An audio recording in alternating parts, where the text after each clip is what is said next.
Hi guys, it's Phoebe from Who's Phoebe and welcome back to another Doctor Who video. For once, I'm actually dressed.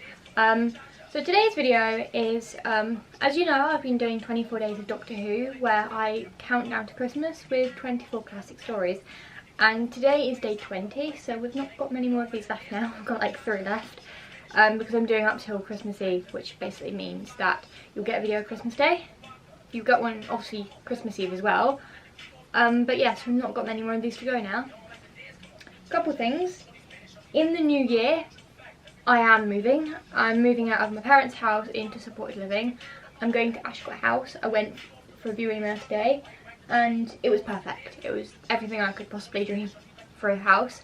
So it's absolutely perfect. So without further ado, let's get on with this video. So, Colony in Space. It's an interesting story, but I like it. So, the Time Lords make the Doctor go on an adventure outside of Earth. He's been stuck on Earth for his exile, and the Time Lords are keen on getting the Master, and the Time Lords physically send the Doctor to a planet. This is on their terms, this is not on the Doctor's terms. Obviously the Time Lords changed the dematerialization code of the TARDIS, so the Doctor can't just kind of get up and leave Earth like he normally would because of his exile. So the Time Lords physically this time send him to a planet. Because if you aren't aware, the Time Lords sort of control the Doctor's exile. So they can basically tell the TARDIS to take him off to a different planet as and when they want to. And that is very intriguing. I think it's such a nice story. It has the Master in, of course, because season 8 is literally the Master trilogy. Like, it's just filled with the Master. Like, the Demons is next, and that is like the Master, like the last episode of the Master in. It's a 6-part story, and again, the Master is on top form, constantly tormenting the Doctor, but the Doctor's like, why did the Master come to this planet? Like, it makes no sense. And at first you don't see the Master. At first it's just a planet that the Time Lords have suddenly sent the Doctor to.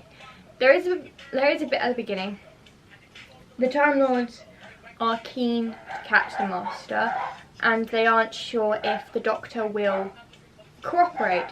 So they decide when the next time he walks into the TARDIS, they're just gonna let it take off. I really like Jo's reaction to walking into the TARDIS. This is the first time that she's been in the TARDIS. Like, she's never been in the TARDIS up until this point because she's been helping the Doctor's unit, and he normally just has the TARDIS in the corner of his lap. Like, it's just kind of parked there. To be honest, it has to be parked there because there is really nothing else he can do.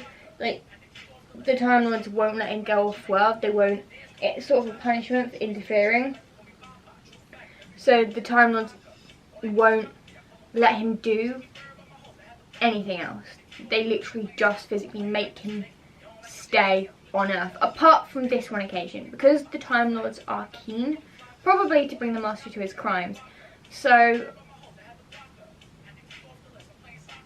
they're keen to do that, and they want the Doctor to catch him, but because the Doctor is uncooperative, and I'm starting to understand why, because the Time Lords basically treat him like a criminal for a few years and exile him to one planet one time,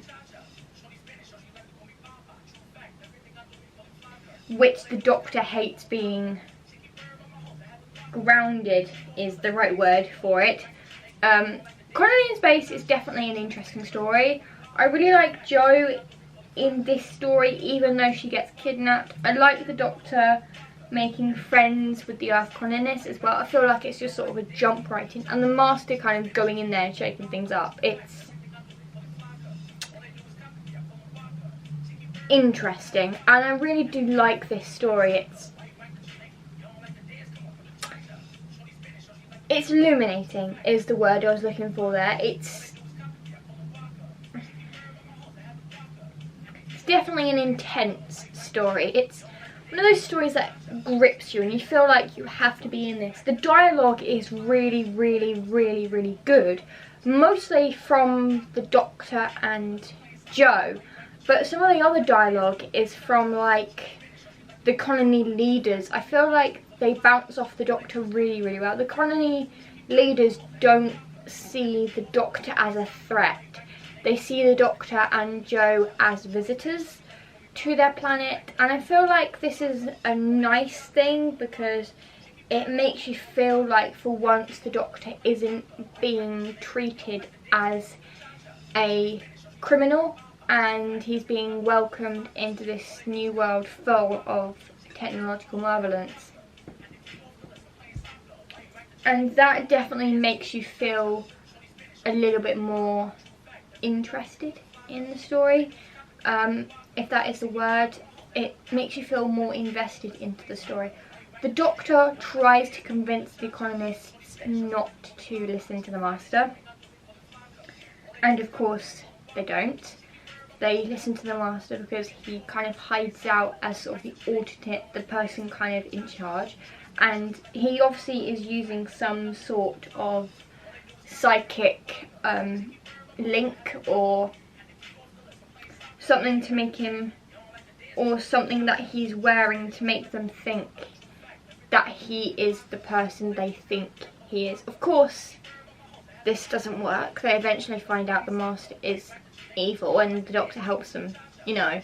They are keen to get back to Earth. Obviously, this is a futuristic colony, so this takes place in the future, and it had definitely been a while since a Doctor Who story from the 1970s had taken place in the future.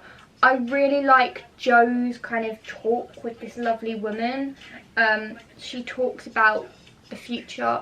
She talks about when they left Earth and it's in the future, and you can definitely tell that this is a futuristic base full of humans from the future. Like Earth might have been destroyed in this when the sun burnt out and the colonists were looking for a brand new planet and they found one. But they are keen to return to Earth, and with the Doctor's help they can. And when Joe gets kidnapped, the Doctor and one of the colonists help find her. The Doctor then proceeds to go into the Master's TARDIS because when the Master arrived, he stole his TARDIS key, which technically means that they can get into the Master's TARDIS, which is absolutely genius. The Master, however, leaves no stone unturned. Now, does he? That sounds something very, very, very weird. He doesn't leave a stone unturned. So when they enter the TARDIS, he has an alarm system set, and that is clever. So he can basically know when anybody has broken in. So that's really, really intriguing that he knows when anybody has sort of broken in. Obviously the Doctor and Joe have to like crawl underneath a foot of it to actually get into the TARDIS.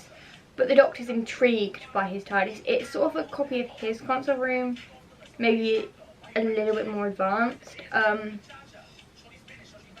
And that obviously naturally to the Doctor very much intrigues him. Joe later accidentally steps into the alarm without realising. I think she didn't realise, she obviously knew the alarm was there, but when she was just talking about something to the Doctor, she stepped into the alarm, which to be fair I think I would do. And I did say the Master leaves no stone unturned, and he basically puts gas in his tyres. The fact he does this means that he's a real psychopath for doing that. I mean, the Doctor is his greatest enemy, so yeah. I do like the story. It's a very, very good story. It's very well done. I mean, maybe one last part, maybe do a 5-part. It is a 6-parter, so it is quite long.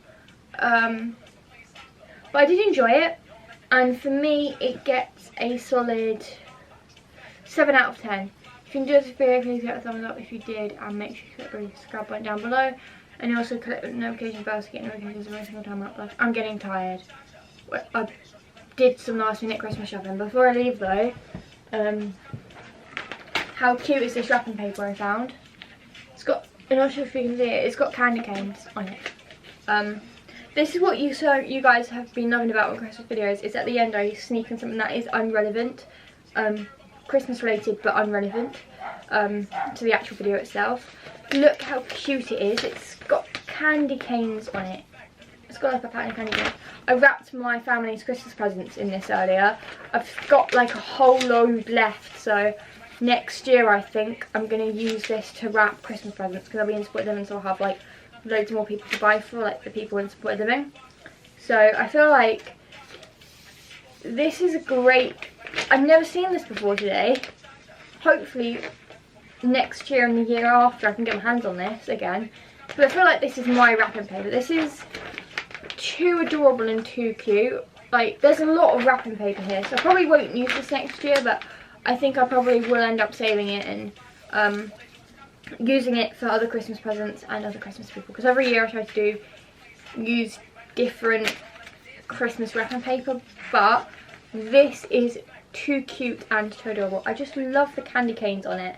Like, let me get, look how cute this wrapping paper is. I mean, you've got candy canes and stars, and the background is blue. Truth be told, the reason I actually got it is because of the background, is because the blue is TARDIS blue. Truth be told, the other reason I got it is because I don't want to use my mum's wrapping paper, because I feel like it gets complicated when my mum wraps presents in her wrapping paper and then I'll go and give presents in hers. Like, no one's going to know. But with this wrapping paper, at least my presents are wrapped in something completely different, and my family know that the candy cane wrapping paper is mine. But yeah, I really do love this wrapping paper. Isn't it so cute? But yeah, really love the candy canes. That's why I picked it. But anyway, make sure you give this video a thumbs up if you enjoyed it, and also click that subscribe button down below and click the notification bell. Alonzi.